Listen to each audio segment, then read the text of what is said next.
So I figured today I would wear something in this video that used to be me. That is this shirt. This shirt doesn't fit properly. There's a reason this shirt doesn't fit properly. You know why? Because this shirt is what I wore prior to the ketogenic diet. Prior to losing 85 pounds, I used to look like this. Now, I've made many pizzas. Pizza happens to be my favorite food group. This recipe is a mix of a cloud bread and a fathead dough. The perfect combination. Now, before we get started, I'd ask that you please, if nothing else you do for me to help support me, is watch the full video. With that, let's go ahead and mix this recipe up. So we'll be needing 4 egg whites for this recipe, and I'm going to be making 3 variations. And if you wonder why I tend to use egg white instead of the whole egg, I do not like the eggy taste. So most of my recipes will just be egg white. Not to mention the fact that when I first started the ketogenic diet, cloud bread was a huge and very viral bread at that time. And not only did I like the texture that you got with cloud bread, and love the fact that when mixing my ingredients into that whipped egg white, they incorporated so well. Now guys, once these are at stiff peaks, we're gonna go ahead and get out our NutriBullet or food processor. Now to the food processor, we're gonna add our cheese. And the cheese I'm using here is 1/2 cup provolone mozzarella mix. You can use full mozzarella. I just like having that provolone because it's a little harder cheese. Now you wanna go ahead and chop this cheese up. It's probably gonna take about 4 or 5 bursts in your NutriBullet to where it looks kind of like a heavily grated Parmesan. Another key thing to do is make sure that you knock all of this cheese off the edge. And while I wouldn't mind biting into a nice chunk of mozzarella in my dough, you want it to be good and uniform as far as the mixture so that you get a good consistent dough. Now you're going to go ahead and add 1/2 cup almond flour to the mix.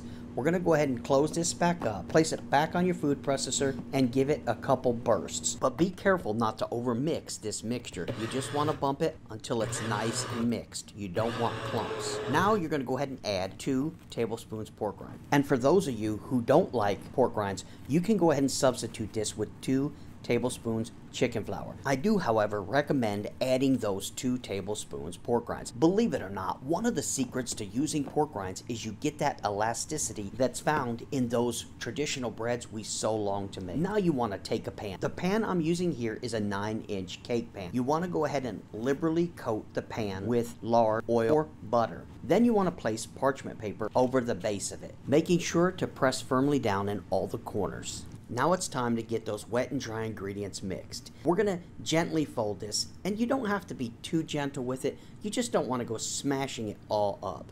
You want to mix it and fold it until you reach a well-incorporated mixture like this. It is important to have well-mixed whites because they're not going to taste quite as good as a clump of cheese. Now we want to go ahead and take that mixture and dump it into our greased pan. Try to spread it around as you dump it. Also try to be as gentle as you can. When pushing this dough out, you'll notice I'm kind of using a chopping motion. That is going to maintain a lot of the aeration that we want to keep in this recipe. This will give us that nice, true pizza feel and texture you're looking for in a keto pizza. Once you've reached that, you want to go ahead and smooth out the edges. Don't push down, just kind of drag it across to smooth it until it looks something like this. We're going to place this in the oven at 350 for 15 minutes. Once it's cooked for 15 minutes, you want to go ahead and take it out, and we're going to get this flipped over. Go ahead and flip it in the pan, making sure the parchment paper stays in place, and we're going to place it back in the oven. But for this cycle, we're only going to cook it for 10 minutes. Once it's cooked for 10 minutes, you want to remove it from the oven and then pull it out of the pan. Once you pulled it from the pan, you want to go ahead and take out the parchment paper. We're going to reuse the parchment paper and place our crust back on it. Now it's time to get this thing topped up.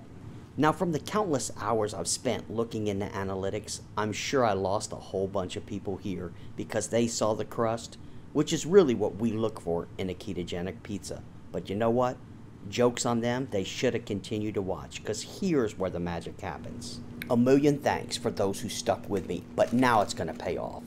You want to go ahead and place a light coat of cheese down, followed by your choice of toppings. As you can see here, I'm using ham and pepperoni. I also pre-cooked them in a microwave so that they're a little more crispy. Once you've got your toppings laid out, you're going to go ahead and add another layer of cheese. And since I went ahead and cooked my pepperonis, I'm going to go ahead and make it a light layer and add some regular uncooked pepperonis so that I get that nice grease content. Now it's time for the cheese, and there's really no measurement here. I personally like a lot of cheese, but I know some people might like to go a little lighter. Sauce, on the other hand, is a bit different. It is one of the biggest carb contributors in a pizza, so I like to go light on the sauce. Seasonings are also up to you. I just sprinkled a little bit of Italian season over this before placing it in the oven.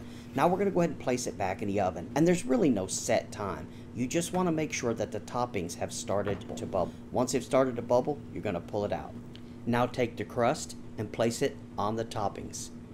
Press it down lightly, and then you're going to take another piece of parchment paper, cover it, and we're going to get this thing flipped over.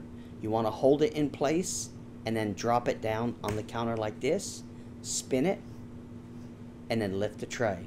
And look at this amazing buffalo chicken wing style pizza. Look at this crust, guys. It is perfection. And the coolest thing is, this method will probably take any pizza crust you like to the next level. And if you like this video, here's 3 more I'm sure you'd like as well. Again, thanks for watching, guys, and I will see you in the next video.